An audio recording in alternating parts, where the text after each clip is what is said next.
Right now, this room near the intake at the Canyon County Jail is mostly empty and unused, but if Sheriff Kieran Donahue has his way, this will soon house an X-ray body scanner every inmate will walk through as they're entering the jail to cut down on the contraband being smuggled inside. It doesn't matter what it costs to me if we're going to save people's lives. It's a matter of life and death, and Canyon County Sheriff Kieran Donahue says something needs to change. Just like in countless other jails across the country, inmates here have gone great lengths to sneak drugs in with them. People have been really harmed by that, including my staff. Recently, things at the Dale Hill Detention Center turned deadly. 2 back-to-back overdoses among women being booked into the jail pushed the sheriff over the edge, writing this memo in March outlining the need to start seriously looking at X-ray body scanners sooner rather than later. We had a person who smuggled drugs inside a body cavity, swallowed or what have you, and one person passed away. They couldn't save her.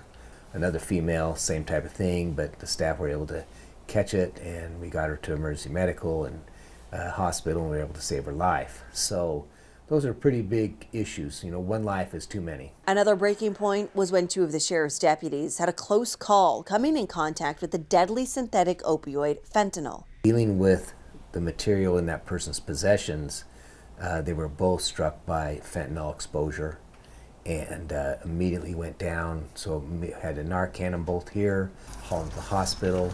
One of the deputies collapses again, go to a Narcan drip to save his life. I mean, that is incredibly serious. When drugs do make it into the pods, Donahue says it creates chaos with combative inmates, while others use it like currency to swap for commissary. Somebody knows you got it, then they're going to want some of it, right? And so then it becomes, there's potential for disaster right there. The most dangerous problems here, meth, heroin, and fentanyl. So the goal is to get the contraband before it makes it inside, making the X-ray scanner step 1 when inmates arrive.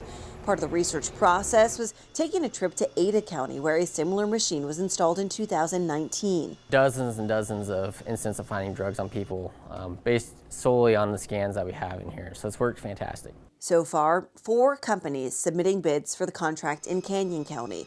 The options have comparable features and look similar to equipment used by TSA, but there's not a whole lot of room to work with. The existing intake layout leaves them with just one option, a 10 by 12 room, while some of the machines up for debate are 9 feet wide. Protests to the proposal last month put the project on pause where it still stands today. Installation may still be several months out, but it's an idea years in the making, and Sheriff Donahue says he's not giving up until it's in place, eventually hoping the scanner serves as a deterrent.